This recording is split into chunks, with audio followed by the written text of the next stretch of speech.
Hello students, मैं आशीष sir आप सभी का अपने यूट्यूब चैनल परिवर्तन बोधि पर स्वागत करता हूं। और आज इस वीडियो में मैं मैथ का नंबर सिस्टम, जैसा कि आप देख रहे हैं, संख्या पद्धति, इसको शुरू करूंगा। मैथ की एक पूरी सीरीज जो है, जो कि आने वाले जो भी कॉम्पिटिटिव एग्ज़ाम्स हैं उन सभी में आपको हेल्प करेगी। तो ये पहला चैप्टर भी है मैथ का, और इसके बाद एक मैथ में जितने भी चैप्टर एक क्रम वाइज आते हैं, क्रमानुसार, उन सभी को हम लोग देखेंगे। और संख्या पद्धति है, फिर जो है घातांक करनी है, लासा मासा है, और परसेंटेज है, प्रॉफिट लॉस है। तो जितने भी चैप्टर हैं उन सभी को हम उस तरह से देखेंगे। लेकिन अभी जो है ये नंबर सिस्टम का वीडियो है, और इसको आप नंबर सिस्टम को हम अच्छे से कंसेप्चुअल बेस पर समझेंगे, जो कि बहुत ही अवधारणा के साथ, क्योंकि ज़्यादातर जो ट्रिक्स हैं वो तभी आपको क्लियर होती हैं जब आपके पास अवधारणा एक अच्छी तरह से उसको समझ आ चुका हो आपको। तो कोई भी अवधारणा आपको तभी समझ में आएगी जब उसका आप अच्छे से बेसिक चीज़ को देखेंगे, वो क्या है, उसमें क्या क्या चीज़ें मतलब किस तरह से उनको हम सरल कर सकते हैं, या किस तरह से चीज़ों की परिभाषा क्या है, उनको जब हम अच्छे से अध्ययन करते हैं तो हमको एक बेसिक कॉन्सेप्ट हमारा क्लियर होता है, या अवधारणा हमारी क्लियर होती है। तो आज हम उसी चीज़ को देखेंगे कि किस तरह से संख्या पद्धति का जो बेसिक स्ट्रक्चर है क्या है, और उसको हम समझते हैं बहुत ही बेसिक तरीके से। और जिन लोगों का जो मैथ थोड़ा सा वीक है, जिनको लगता है कि उनका मैथ बहुत वीक है, तो उनके लिए ये क्लासेस बहुत इम्पॉर्टेंट हैं, क्योंकि इसके ज़रिए हम अपनी समझ को बहुत अच्छा विकसित कर लेंगे। मैथ की जो समझ है उसको बहुत अच्छा विकसित कर लेंगे। और एक बार आपको कॉन्सेप्ट क्लियर हो गया तो फिर कोई डर नहीं लगेगा मैथ में। और बाकी गुणा भाग तो चलता रहेगा, गुणा भाग तो आप लोग करेंगे तो वो तो धीरे धीरे प्रैक्टिस पे आएगा, ऐसा नहीं है कि अचानक कोई चीज़ आ जाए। तो चलिए नंबर सिस्टम शुरू करते हैं। और उससे पहले जिन लोगों ने चैनल को सब्सक्राइब नहीं किया है वो चैनल को सब्सक्राइब कर लीजिएगा, और वीडियो अच्छा लगे तो उसको लाइक और शेयर ज़रूर कर दीजिए। और हमारा ऐप भी गूगल प्ले स्टोर पर है, परिवर्तन बोधि नाम से ही, जो परिवर्तन बोधि चैनल है, जो सेम इसी नाम से ऐप भी है। और उस ऐप को भी आप फ्री डाउनलोड कर सकते हैं प्ले स्टोर से, गूगल प्ले स्टोर से जा करके। और वहाँ भी हमारे स्टोर में जा करके टेस्ट सीरीज ज्वाइन कर सकते हैं, या फिर जो अन्य कोर्सेज हैं उसको ज्वाइन करके भी आप तैयारी कर सकते हैं। वहाँ आपको और बेनिफिट्स मिलेंगे उस ऐप के जरिए। आप हम और भी अच्छी चीज़ें देने का प्रयास करते हैं। तो आइए देखते हैं संख्या पद्धति क्या है। देखिए, यहाँ नंबर सिस्टम का मतलब ये होता है कि जो संख्याओं का जो ज्ञान होता है, संख्या क्या होती हैं और कैसे इनका निर्माण होता है। तो एक बेसिक कॉन्सेप्ट, तो बहुत बेसिक कॉन्सेप्ट ये होता है कि जो नंबर्स हैं अंकों से या न्यूमरल से बने हुए हैं। जैसे अंक हमारा 0 से लेकर के 192, तो अंक जो हैं एक तरह से अगर देखा जाए तो 0, 1, 2, 3, 4, 5, 6, 7, 8 एंड 9। तो ये हमारे सिंगल डिजिट नंबर भी हैं। हम कह सकते हैं कि ये इनको हम एक तरह से एक अंकीय संख्या भी बोल सकते हैं, और या फिर हम इनसे बना करके कोई भी 2 अंक की या 3 अंक की, 4 अंक, 5 अंक, जितने भी अंक ले लें उन अंकों से बनी वो संख्या हो सकती है। बस वो उसमें 0 ना हो सारे। अगर 0 नहीं है तो वो कुछ ना कुछ उसका मान होगा, इकाई, दहाई, सैकड़ा, या यूनिट प्लेस, फिर 10th प्लेस, 100th प्लेस, इस तरह से, जो कि बचपन में सिखाया जाता है कि इकाई, दहाई या कौन से जैसे 2, 3 या 4 अंक लिया तो 4 अंक, मान लो 4 डिजिट है, तो 4 अंकीय छोटी से छोटी संख्या की बात करें अगर,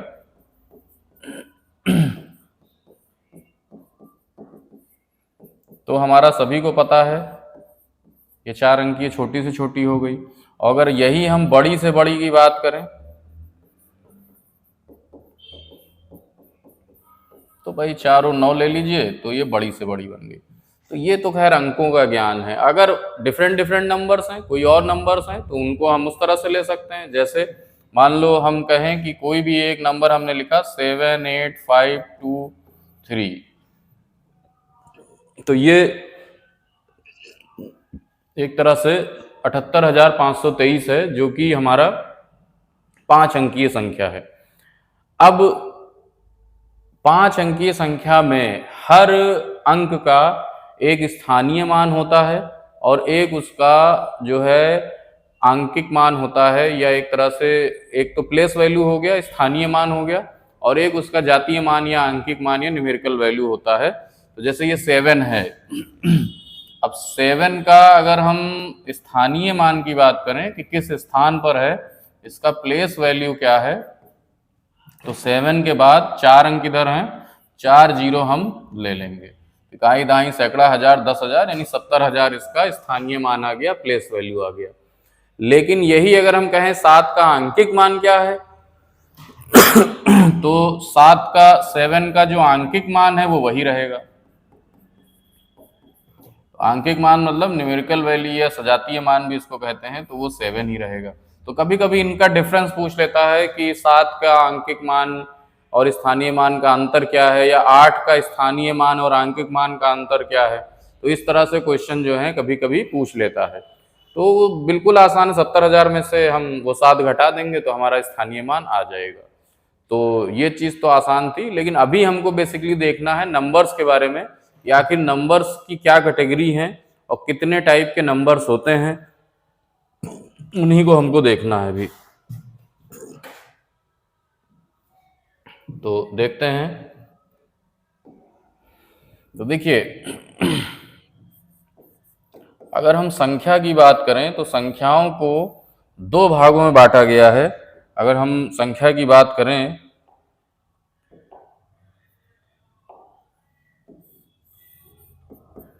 तो एक होता है वास्तविक संख्या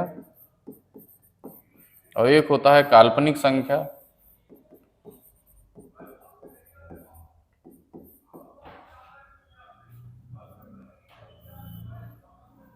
इमेजिनरी जिसको कहते हैं, या इसी को कहीं कहीं अभिकल्पित भी लिखा रहता है। तो हमको पहले ये समझना है कि अभिकल्पित संख्या क्या होती है, या इसको हम इमेजिनरी नंबर भी कह सकते हैं, और ये हमारा रियल नंबर है, वास्तविक संख्या है। तो शुरुआत में 2 ही कैटेगरी बांटी गई हैं, एक काल्पनिक संख्या की और एक इमेजिनरी नंबर की, मतलब इमेजिनरी नंबर और रियल नंबर। अब देखिए, अगर हम कहें कि आखिर दोनों में डिफरेंस क्या है, तो किस तरह से आप उस डिफरेंस को समझेंगे। तो जो लोग बेसिक, जैसे जिनका थोड़ा सा ठीक है कॉन्सेप्ट, तो उनको तो पता होगा, लेकिन जो लोग बेसिक तौर पर हैं तो उनको समझने की बहुत जरूरत है। और बाकी कोई बहुत जगह इसका यूज नहीं है, लेकिन कभी कभी सिंपली पूछ लेता है कि क्या है काल्पनिक संख्या या क्या है जो है वास्तविक संख्या। तो देखिए, एक चीज ध्यान से समझिए कि अगर हम कहें कि मान लो 36 का हमको स्क्वायर रूट निकालना है, तो अगर आप 6 आंसर देते हो इसको, ठीक है, तो ये जो 6 है ये अधूरा आंसर है, क्योंकि इसका जो सही उत्तर होगा, अगर हम केवल 6 देते हैं तो इसका मतलब है ये +6 है, 36 का वर्गमूल जो है +6 हो गया।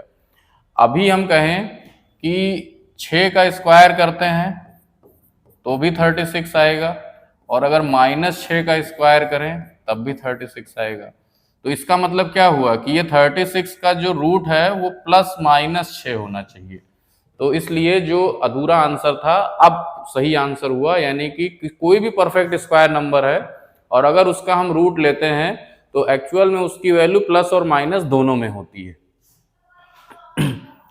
तो अगर बाई चांस मान लीजिए हम ये कहें कि हमको √-36 की वैल्यू चाहिए, यानी कि नेगेटिव एक संख्या है, परफेक्ट स्क्वायर संख्या है बट वो नेगेटिव नंबर है, और उसका हमको स्क्वायर रूट निकालना है।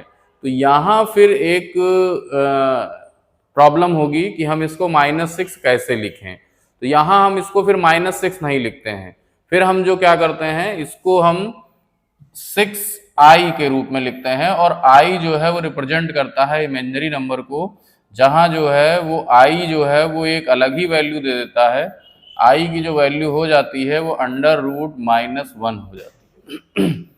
तो कहने का मतलब यहाँ से एक डेफिनेशन ये निकलती है कि कोई भी नॉन नेगेटिव नंबर हैं या नॉन पॉजिटिव नंबर हैं, कोई भी ऋणात्मक संख्याएं हैं अगर, और वो भी चाहे परफेक्ट स्क्वायर हो चाहे परफेक्ट स्क्वायर ना हो, यानी पूर्ण वर्ग हो चाहे ना हो, अगर वो निगेटिव है यानी कि पॉजिटिव नहीं है और उनका रूट लिया गया है, स्क्वायर रूट लिया गया है, तो उनका जो मान है वो काल्पनिक मान हो जाएगा, वो वास्तविक मान नहीं हो जाएगा। तो सीधा सीधा आंसर हो गया कि कोई भी नेगेटिव नंबर का अगर हम रूट लेते हैं तो इसको हम ai के रूप में लिखेंगे, और जहां i जो है वो काल्पनिक संख्या को रिप्रेजेंट करता है, i बराबर √-1 या i square is equal to -1 भी लिख सकते हैं।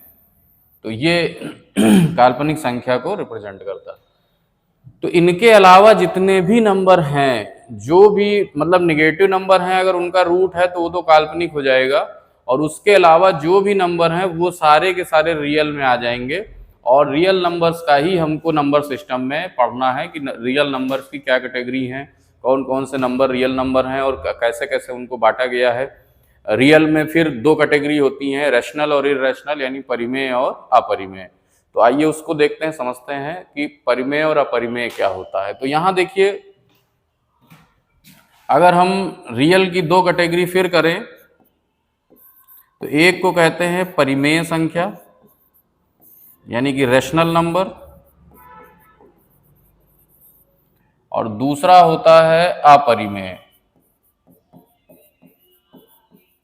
Irrational number. तो रैशनल और इररेशनल दो कैटेगरीज हैं। अब इनमें डिफरेंस देखते हैं। तो वैसे देखिए, अगर आपने परिभाषा के तौर पर अगर देखें तो परिभाषा तो बहुत सिंपल है कि जो नंबर्स p/q के रूप में रिप्रेजेंट किया जा सके वो रैशनल कहलाता है, जहां q जो है वो बस 0 नहीं होना चाहिए और बाकी p और q कोई भी नंबर हो सकते हैं। तो मतलब q जो है 0 नहीं होना चाहिए, और जो भी नंबर p/q के रूप में रिप्रेजेंट नहीं कर सकते हैं वो सारे के सारे इररेशनल में आएंगे, जिनको हम p/q के रूप में रिप्रेजेंट नहीं कर सकते हैं।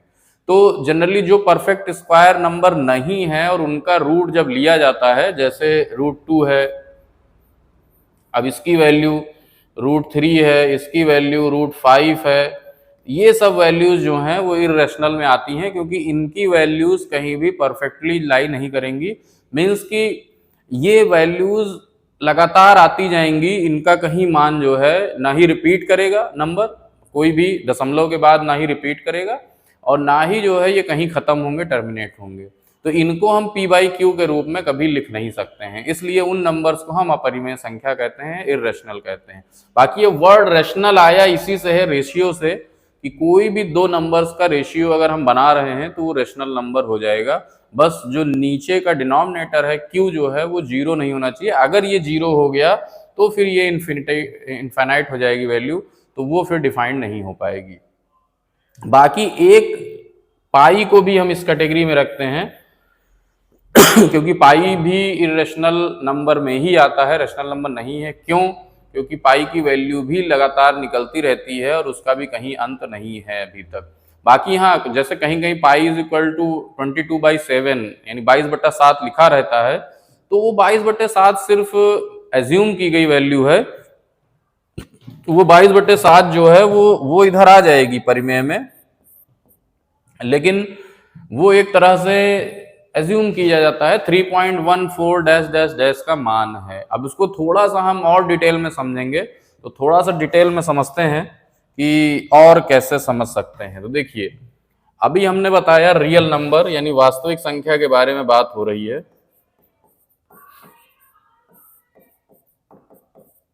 और वास्तविक संख्या में हमने दो कैटेगरी बताया, एक परिमेय संख्या यानी कि रैशनल और दूसरा अपरिमेय संख्या यानी कि इररेशनल। ठीक है, परिमेय और अपरिमेय।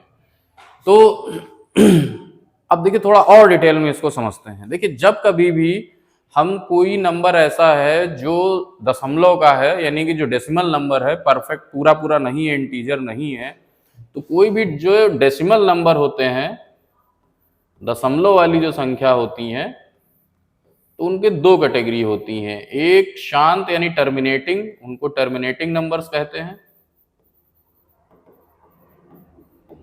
और दूसरा होता है अशांत यानी कि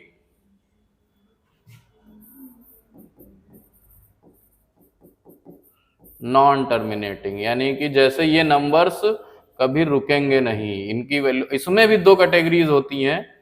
एक कैटेगरी होती है रिपीटिंग यानी या रिकरिंग कह लीजिए, जिसको हम पुनरावृत्ति वाला कहते हैं, यानी ये रिपीटिंग नंबर है या रिकरिंग कह लीजिए। और दूसरा होता है जिनमें पुनरावृत्ति नहीं होती है, यानी कोई भी मतलब नंबरिंग की रिपीटिंग नहीं होता है, पुनरावृत्ति नहीं होती है, यानी नॉन रिपीटिंग।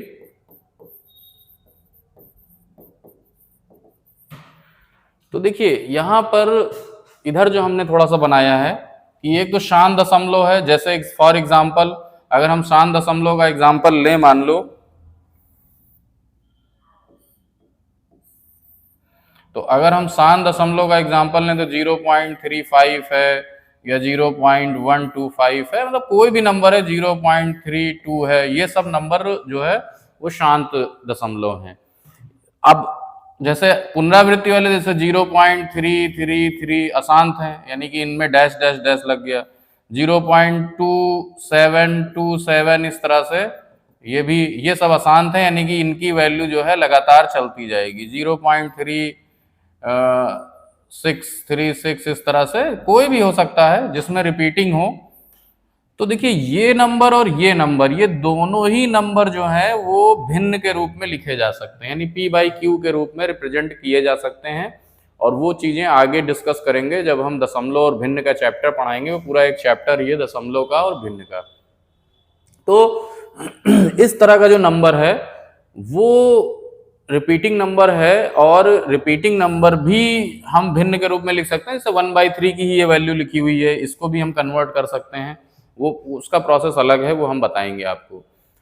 लेकिन जो नॉन रिपीटिंग नंबर है, जैसे कोई भी वैल्यू है, जैसे हम कहें कि 1.732 ऐसे डैश डैश डैश, या 1.414 डैश डैश डैश, इस तरह के नंबर्स, या फिर कोई 3.14 डैश डैश डैश, मतलब जिसमें कोई रिपीटिशन ना हो। तो ये जो कैटेगरी है जिसमें कोई रिपीटिशन नहीं होती है, एक तरह से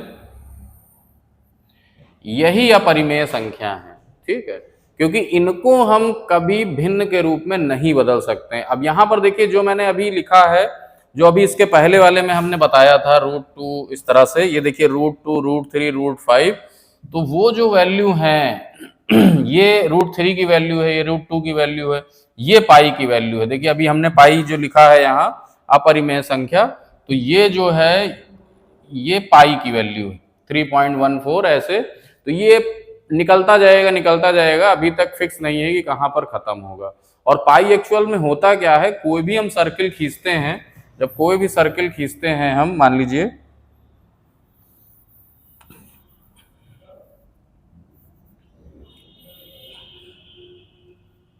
जब कोई भी सर्किल जैसे खींचते हैं हम, तो इस सर्किल का जो एक केंद्र है, तो इसका एक व्यास होगा, डायमीटर होता है, और ये सरकमफ्रेंस है, परिधि है। तो पाई एक्चुअल में क्या है, किसी भी सर्किल के परिधि और डायमीटर व्यास का रेशियो होता है।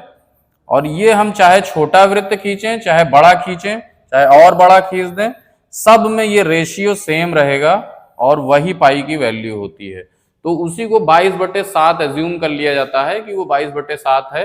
तो इस तरह से हमको यहाँ देखिए हमने उसको बहुत डिटेल में बता दिया कि एक तरह से जो भी नंबर नॉन रिपीटिंग हो, डेसिमल नंबर अगर कोई है, और वो एक तो नॉन टर्मिनेटिंग है यानी अशांत दशमलव है, वो अनंत तक जाए, और कहीं भी पुनरावृत्ति ना हो, अगर पुनरावृत्ति भी नहीं हो रही है, तो ऐसे नंबर ही अपरिमेय हैं, इरेशनल हैं। और उन नंबर्स को हम कभी भी p/q या फिर हम कहते हैं कि भिन्न के रूप में हम नहीं बदल सकते हैं। तो इसीलिए उनको इर्रेशनल कहते हैं, यानी उसमें रेशियो में वो नंबर नहीं आ सकता है। दशमलव में तो लिखा जाएगा लेकिन रेशियो में कभी नहीं आ सकता है। तो इसलिए ये आप ध्यान रखिएगा कि अगर p बाई क्यू के रूप में नहीं है तो डेसिमल में लिखा जा सकता है, लेकिन डेसिमल में भी जो नंबर आएगा, दशमलव में भी जो आएगा नंबर, वो अशांत दशमलव होगा और उसमें भी कहीं भी पुनरावृत्ति किसी भी नंबरों की नहीं होगी, यानी वो बार वाले नंबर नहीं होंगे। इनको हम बार वाला डेसिमल भी कहते हैं, जैसे 3 पे बार आ जाएगा, 27 पे बार आ जाएगा, यहाँ 36 पे बार आ जाएगा। तो उनमें लेकिन कभी भी हम बार नहीं लगा सकते हैं। आपने देखा होगा, जैसे मान लीजिए हम अगर कोई नंबर है और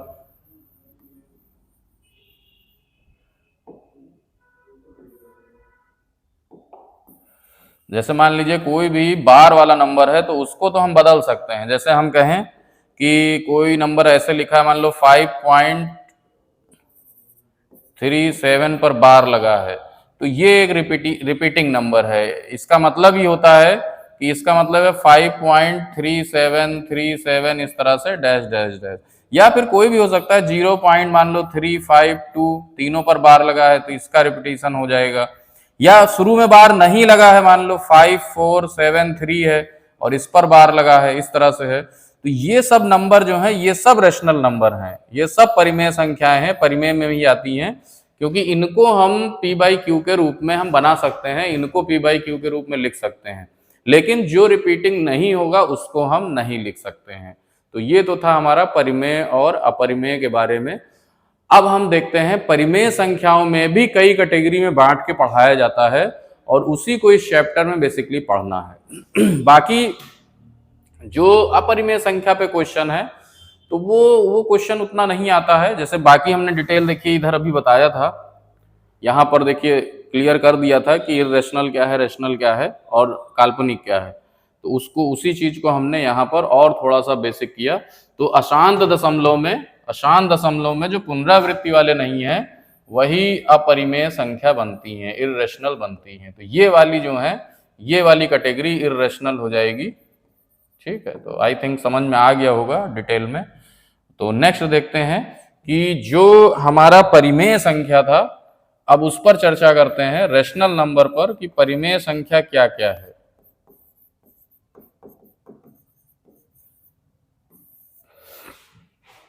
अब रेशनल नंबर में भी कई कैटेगरी हैं।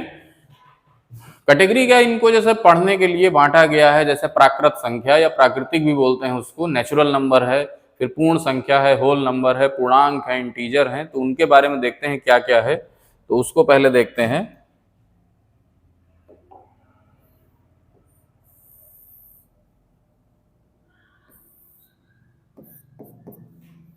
तो देखिए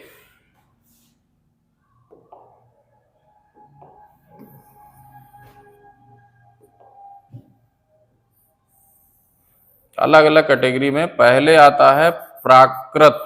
प्राकृत का मतलब होता है, प्राकृतिक भी कहीं कहीं लिखा रहता है, जो कि नेचुरल हम जिसको बोलते हैं नेचुरल नंबर्स। पहली कैटेगरी यही है और ये 1 से स्टार्ट होती है, 1 2 3 4 5 इस तरह से डैश डैश डैश, तो ये इनफाइनाइट तक जाएगा। यानी कि अगर हम कहें कि सबसे छोटी प्राकृत संख्या क्या है तो वो फिर 1 होगी, यानी सबसे छोटी प्राकृत संख्या जो है वो 1 होती है, और सबसे बड़ी तो खैर इनफाइनाइट तक जाएगा।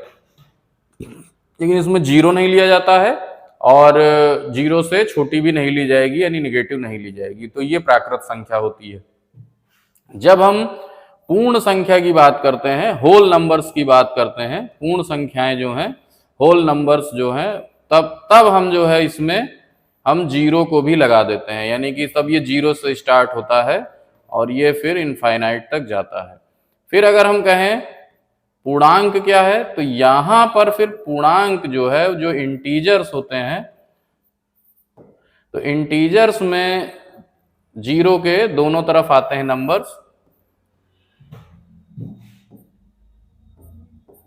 1 2 3, ये सब पॉजिटिव इंटीजर हैं, धन पूर्णांक बोलते हैं इनको, पॉजिटिव इंटीजर। और -1 -2 -3 ये सब नेगेटिव इंटीजर हैं, यानी कि इनको ऋण पूर्णांक कहा जाता है। ठीक, अब देखिए जो पूर्णांक नहीं है वो फिर भिन्न हो जाते हैं, यानी दो पूर्णांकों के बीच में जो नंबर आते हैं वो भिन्न कहलाते हैं, यानी फ्रैक्शन कहलाते हैं, जिसमें न्यूमरेटर और डिनोमिनेटर होता है, यानी अंश और हर होता है। तो ये सब अभी कैटेगरी है, इन पर डिटेल चर्चा भी होगी। अभी इसको आगे हम डिटेल चर्चा भी बताएंगे कि कैसे जो है क्या क्या है उसमें, क्वेश्चन कैसा आता है, क्योंकि इस चैप्टर में बेसिकली इन्हीं को पढ़ना है, प्राकृत संख्या, भिन्न, इस तरह से। और भिन्न के अलावा अगर हम देखें तो भाज्य और अभाज्य, एक कैटेगरी ये भी है। बाकी देखिए ये जो प्राकृत संख्या थे, इसी में एक कैटेगरी हम इनको अलग कर देते हैं, सम और विषम, इवन एंड ऑड। इस पर भी क्वेश्चन बनता है। इसी में जैसे 1 है, 3 है, 5 है, ये सब सम विषम संख्या होती हैं, ऑड नंबर्स होते हैं। और 2, 4, 6 ये सब इवन नंबर्स होते हैं, ठीक है। और बाकी डिविजिबल नंबर, और अभाज्य का मतलब प्राइम नंबर। प्राइम नंबर्स का मतलब जो नंबर सिर्फ अपने आप से डिवाइड हो। देखिए 1 से तो सभी नंबर डिवाइड होता है, और अपने अलावा और किसी नंबर से अगर वो डिवाइड नहीं हो रहा है तो वो फिर अभाज्य संख्या कहलाएगा, वो प्राइम नंबर कहलाता है। उसकी को ऋण संख्या भी कहते हैं। वो डिटेल अभी हम आगे चर्चा करेंगे, इसी चैप्टर में जो है चर्चा करना है। बाकी सहभाज्य भी एक होता है, को प्राइम नंबर्स भी होते हैं, और जुड़वा भाज्य भी होता है, जुड़वा भाज्य भी होता है। तो ये दोनों जो है इनको ट्विन प्राइम भी। तो यही पूरा हमको परिमेय में पढ़ना है कि प्राकृत संख्या क्या है। जैसे प्राकृत संख्या है 1, 2, 3, 4, 5, 6, ये सब प्राकृत नंबर होते हैं। पूर्ण संख्याएं क्या होती हैं, जीरो भी आ जाता है, प्राकृत संख्या में जीरो नहीं आता है, पूर्ण संख्या में जीरो भी आ जाएगा, 0, 1, 2, 3, 4 डैश डैश डैश। पूर्णांक में फिर जो है वो केवल धन पूर्णांक और ऋण पूर्णांक होते हैं। अब जीरो को देखिए पूर्णांक की कैटेगरी है, लेकिन इसको उदासीन कहते हैं, न्यूट्रल नंबर कहते हैं। तो जीरो ना धन पूर्णांक में आता है ना ऋण पूर्णांक में। अगर आपसे पूछे जैसे जीरो क्या है, ना ही वो धन पूर्णांक में लिया जाएगा, ना ही ऋण पूर्णांक में लिया जाएगा। तो ये चीज ध्यान रखिएगा। बाकी भिन्न है, भिन्न जो पूर्णांक नहीं है वो फिर भिन्न की कैटेगरी में आएगा। और इनके अलावा भाज्य, भाज्य, जुड़वा भाज्य, सहभाज्य, ये नंबर्स हैं। और इवन ऑड तो हमने भी बताया ही। तो इसमें हम सबसे पहले देखते हैं जो हमारा पहली कैटेगरी है प्राकृत संख्या, उस पर कैसे क्वेश्चन आते हैं और वो क्या है, कैसे है, इसको समझते हैं। आइए, क्योंकि प्राकृत संख्या से रिलेटेड एक दो क्वेश्चन जरूर आ जाता है कभी कभी। प्राकृत संख्या से, सम और विषम से, यानी कि इवन एंड ऑड से। और उनके अलावा भाज्य, भाज्य तो बहुत इंपॉर्टेंट है। कोई नंबर किस नंबर से डिविजिबल है कि नहीं है, या डिविजिबिलिटी कैसे चेक करनी है हमको, कोई नंबर प्राइम है कि नहीं है, तो वो क्वेश्चन भी जो है बहुत इंपॉर्टेंट है, वो भी क्वेश्चन आता है। तो आइए नेक्स्ट क्वेश्चन, मतलब नेक्स्ट टॉपिक देखते हैं, जिसमें हम सीधे प्राकृत संख्या के बारे में बताएंगे आपको। प्राकृत संख्या के बारे में थोड़ा बताएंगे।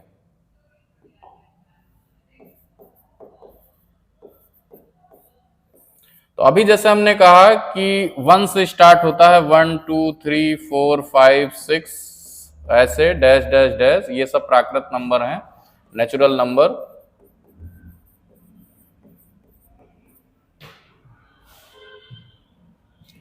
अब देखिए इस पर क्या क्वेश्चन आता है, इसको थोड़ा सा जो है अच्छे से समझते हैं कि प्राकृत संख्या पे आखिर क्वेश्चन क्या आता है। तो प्राकृत संख्या पर क्वेश्चन प्राकृत संख्याओं के योग से रिलेटेड आता है कि मान लो 40 प्राकृत संख्या ले लें या 50 प्राकृत संख्या ले लें, तो उनको हम कैसे जोड़ेंगे, उसी पर मेन क्वेश्चन आता है। तो देखिए जैसे ऐसे दिया रहेगा,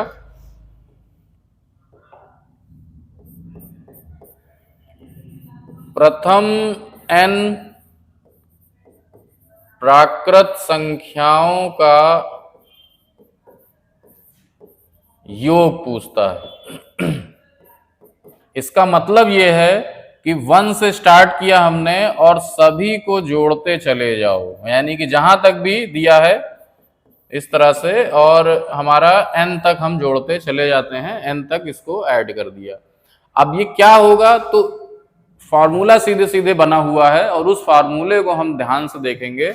इसका जो फॉर्मूला होता है वो होता है n into n+1 divided by 2। ठीक है, यही फॉर्मूला आपको याद रखना है।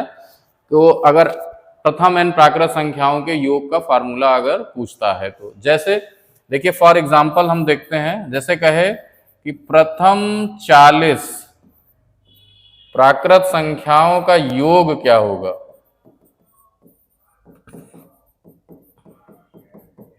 तो कुछ नहीं करना है, इसका मतलब यह है कि 1 2 3 4 इस तरह से, और ये हमारा 40 तक जोड़ना है। तो जब इनको जोड़ेंगे तो सीधे सीधे n की वैल्यू 40 हो गई, यानी 40 गुणे 41, n+1 का मतलब एक ज्यादा और बटे 2। बस इसी को सरल कर लेना हमको, 2 से आप काट लो तो 2 से ये डिवाइड हो जाएगा 40, 20 टाइम्स 41 और 0 820। यानी कि फर्स्ट 40 नंबर्स को जब हम सम करेंगे, ऐड करेंगे, तो वो 820 आएगा, 820 आएगा। यही फर्स्ट 50 होता तो 50 इंटू 51 डिवाइडेड बाई 2 कर देते। तो ये सबसे बेसिक चीज है, ठीक है। अब देखिए इसी में जो नेक्स्ट क्वेश्चन आता है वो होता है कि यही स्क्वायर लगा दो, ये सारे नंबर्स पर क्या कर दो, स्क्वायर लगा दो। जैसे हम नेक्स्ट देखते हैं, हमारा प्राकृत संख्या पे ही क्वेश्चन बता रहे थे। तो अभी तो हमने बताया, देखो सिंपल, अभी तो जैसे हमने बताया कि प्रथम n प्राकृत संख्याओं का योग का फार्मूला, यानी कि जस्ट सबको जोड़ देना है। लेकिन इसी चीज को हम देखते हैं अगर इसी में स्क्वायर लगा दें, यानी कि हम कहें प्रथम n प्राकृत संख्याओं के वर्गों का योग।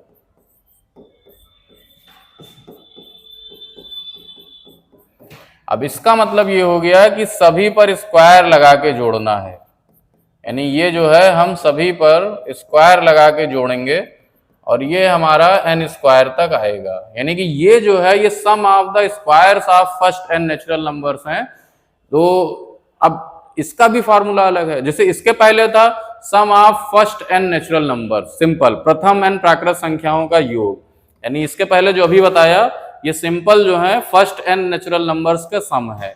अभी जो बताने जा रहे हैं वो है फर्स्ट n प्राकृत संख्याओं के फर्स्ट n नेचुरल नंबर्स के स्क्वायर्स का सम है, यानी sum of the squares of first n natural numbers.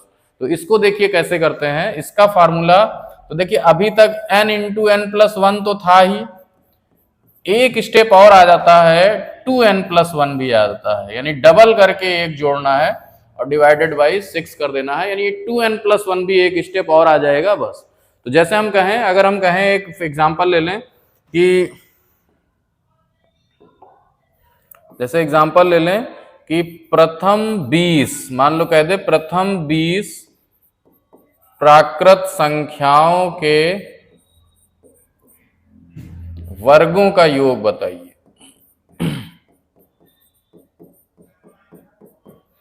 तो इसका मतलब हुआ 1 का स्क्वायर प्लस 1 का स्क्वायर प्लस 2 का स्क्वायर प्लस 3 का स्क्वायर प्लस 4 का स्क्वायर, ऐसे ही 20 तक जो है हमारा 20 के स्क्वायर तक का सम करना है। अब देखिए फार्मूला हमने क्या लगाया है, n इंटू n+1, और यहां जो n लेंगे वो हम लेंगे 20 लेंगे, क्योंकि 20 तक का ही केवल करना है। तो यहां जैसे हमने लिया n 20, n+1 यानी 21।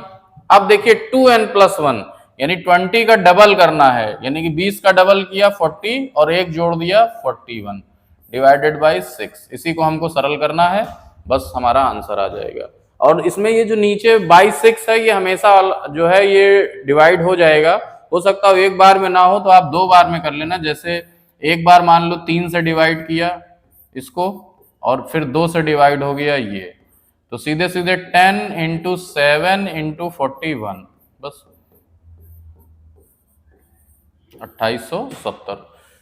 तो ये हमारा हो गया sum of the square of first n natural numbers, यानी कि प्रथम n प्राकृत संख्याओं के वर्गों का योग हो गया।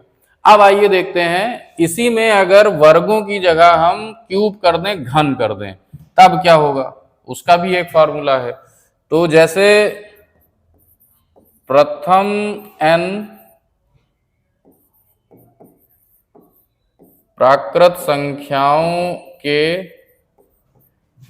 क्यूब्स का यानी घनों का योग, तो ये घन है, तो इसका फार्मूला देखिए, तो इसका मतलब ये है कि फर्स्ट का क्यूब प्लस सेकंड का क्यूब प्लस थर्ड का क्यूब इस तरह से, और इस तरह से जाएगा हमारा n क्यूब तक। तो ये हमको निकालना है, ठीक है। तो अब यहां पर जो फॉर्मूला आता है, जो अभी फर्स्ट वाला बताया था हमने, देखिए सबसे पहले हमने इसका बताया था n into n plus one divided by two, ये सिंपल सम था, इनका जो है सिंपल सम था।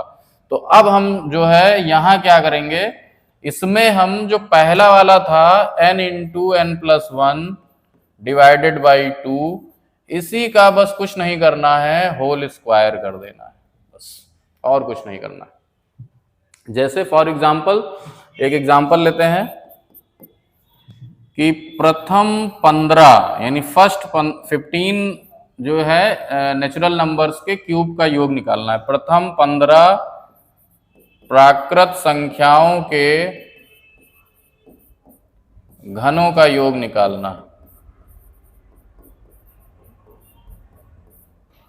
तो इसका मतलब है 1 cube plus 2 cube plus 3 cube, इस तरह से जो है dash dash dash dash 15 cube तक का निकालना है। अब कुछ नहीं करना है, सीधे 15 गुणे n प्लस वन मतलब 16 डिवाइडेड बाई 2, और इसका हमको होल स्क्वायर कर देना है बाद में। तो ये 2 से जैसे डिवाइड हो जाएगा 8 टाइम्स में, और 15 अट्ठे 120 का स्क्वायर, यानी कि फिर 12 का स्क्वायर कर लो 144, और 0 का डबल 0, यानी 14,400 आ गया आंसर।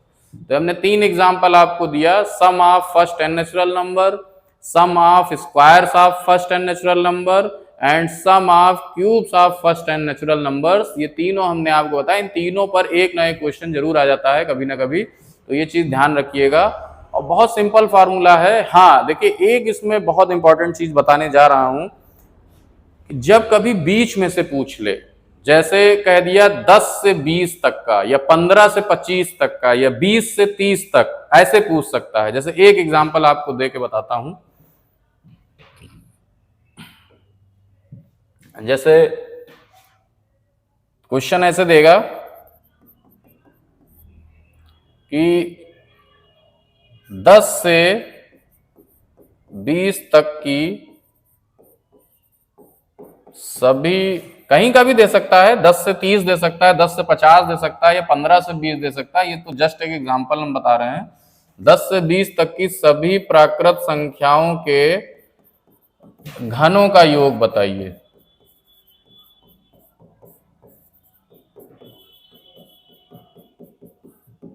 ठीक है, यानी इट मीन्स हमको ये स्टार्टिंग से नहीं शुरू करना है, ये हमारा शुरू होगा 10 से, यानी 10 स्क्वायर क्यूब का था, ये घन है, घनों का दिया है, तो 10 क्यूब, फिर 11 क्यूब, 12 क्यूब, इस तरह से, और हमारा ये जाएगा 20 क्यूब तक, और फिर उसका योग बताना है।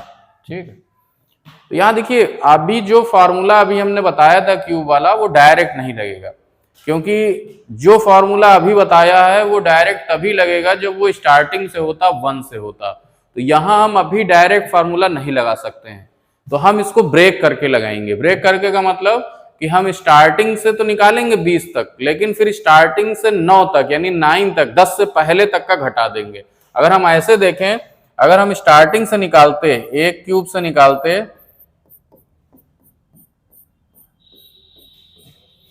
20 क्यूब तक निकालते, तो हमारा जो फॉर्मूला होता, मान लो यहां लिख देते हैं, अगर 20 क्यूब तक निकालते तो हमारा फार्मूला होता 20 गुणे 21 बटा 2 का होल स्क्वायर, यही फार्मूला होता। ठीक है, अब इसी में देखिए, अगर हम कहें कि बीच में यहां पर 9 आएगा और 10 भी आएगा और फिर 11 आएगा,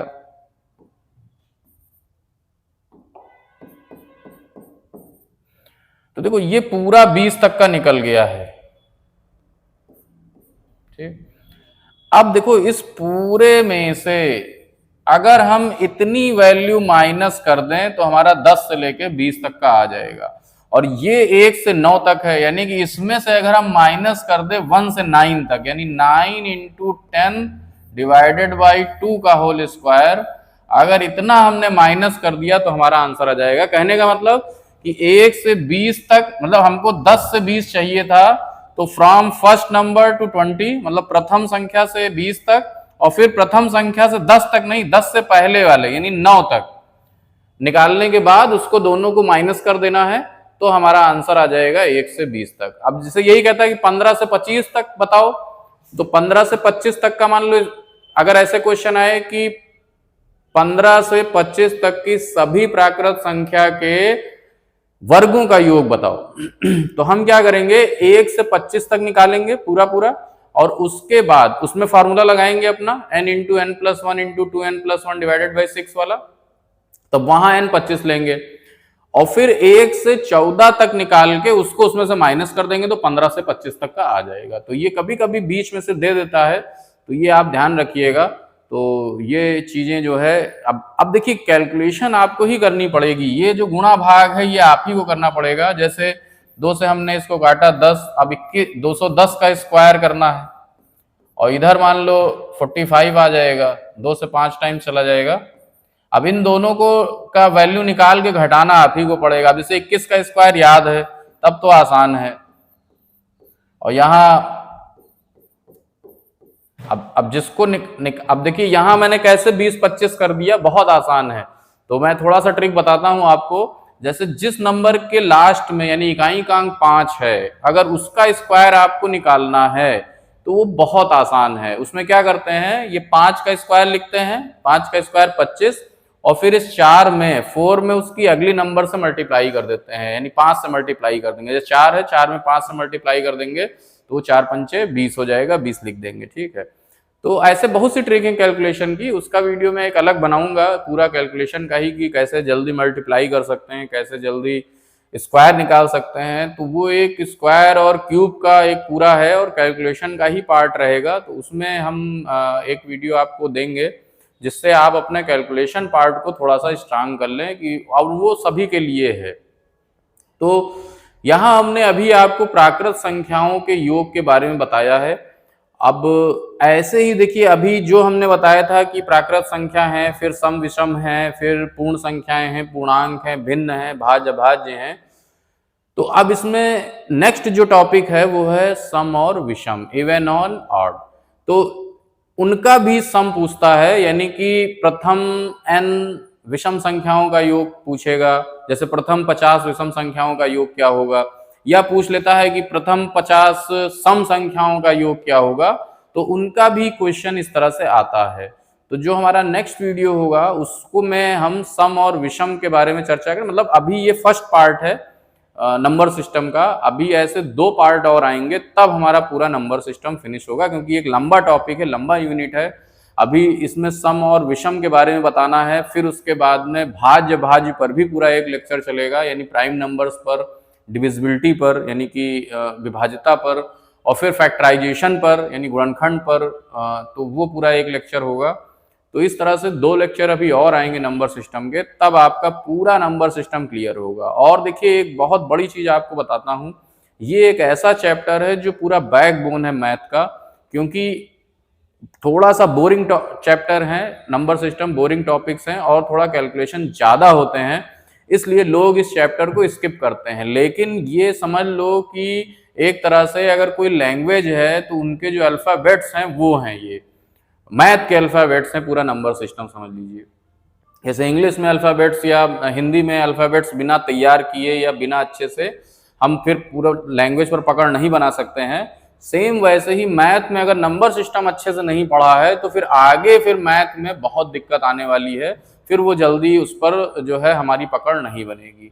लेकिन उससे पहले भी जो सबसे इंपॉर्टेंट चीज है वो है हमारा गणनाएं या कैलकुलेशन। तो जिनकी भी कैलकुलेशन अभी अच्छी नहीं है मैथ में, उनको अपनी कैलकुलेशन को स्ट्रांग करना है, और उसका एक ही मूल मंत्र है केवल, कैलकुलेशन सिर्फ तभी स्ट्रांग हो सकती है जब आप उसको जितना कर सकते हो करो, गुणा भाग जोड़ घटाव जितना आप कर सकते हो करो, और टेबल याद करो। और टेबल अब याद नहीं होगी, टेबल को याद करने से अच्छा है कि कोई भी नंबर ले लो, 13 से लेके 20 तक, 13, 14, 15, 16, 17, 13, 14, 15, 16, 18, 19, ये नंबर जो हैं मतलब 12 के बाद 19 तक, उन्हीं से किन्हीं भी नंबर को मल्टीप्लाई करो और किन्हीं भी नंबर को डिवाइड करो, तो धीरे धीरे वो टेबल अपने आप याद हो जाएगी। दूसरा, 2 डिजिट के नंबर्स का मल्टीप्लाई आपस में करो, 3 डिजिट्स के नंबर का आपस में मल्टीप्लाई करो, और कुछ नंबर ले लो कोई भी, जैसे 50 के अंदर कोई भी नंबर ले लो, उससे किसी भी 3 डिजिट के नंबर या 4 डिजिट के नंबर को डिवाइड करो। तो ये आपके को खुद करना है, ये कोई आपसे अब नहीं करा सकता है। ये सब छोटे बच्चों को तो चलिए 5th तक या 8th तक तो कराया जा सकता है, लेकिन अगर आप कंपटीशन की तैयारी कर रहे हो तो वहां आपको खुद ही ये कैलकुलेशन करनी है। और एक आप रूटीन बांध दो कि पर डे हमको 15 से 20 मिनट अपने कैलकुलेशन का ही प्रैक्टिस करना है।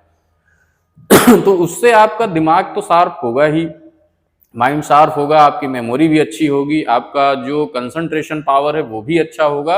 अगर आप डेली 15 से 20 मिनट कैलकुलेशन को दे तो सिर्फ गुणा भाग को, जैसे एक आपने एक 18 नंबर ले लिया, अब आप कोई भी 4 डिजिट नंबर लिखा, जो भी मन में आए, 7832 लिख दिया, अब उसको 18 से मल्टीप्लाई कर दिया और जो वैल्यू आई उसको कैलकुलेटर से चेक कर लिया।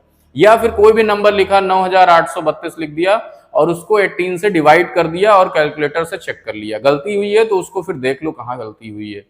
तो ये एक हैबिट बनानी पड़ेगी। तो जो भी अभी बिगनर्स हैं, जिनका भी मैथ अभी उतना अच्छा नहीं है, जिनको भी लगता है कि मैथ उनकी अभी स्ट्रांग नहीं है, आप केवल 3 वीक्स 21 डेज आप ये करके देख लो गुणा भाग। हर दिन आप एक अलग नंबर ले लो, किसी दिन 18 ले लो, किसी दिन 17 ले लो, किसी दिन 14 ले लो, किसी दिन जो है 19 ले लो, और कोई भी 10 नंबर लो जिनको मल्टीप्लाई करो, कोई भी 10 नंबर लो जिनको डिवाइड करो, और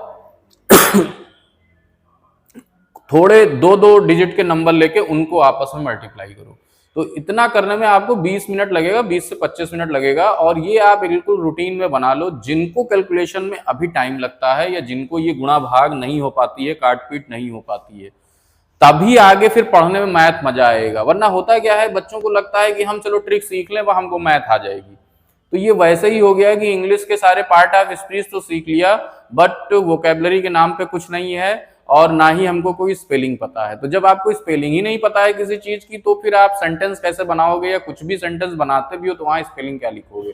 तो वैसा ही है कि आप चाहे जितना मैथ में रूल रट लो, चाहे जितना अच्छे से कॉन्सेप्ट समझ लो, लेकिन अगर आप कैलकुलेशन नहीं कर पाओगे तो फिर वो आंसर निकलेगा ही नहीं। तो इसलिए आप उस अपना कैलकुलेशन पार्ट अपना स्ट्रांग करो, और नेक्स्ट वीडियो में पार्ट 2 में हम इसके आगे का जो है हम कराएंगे।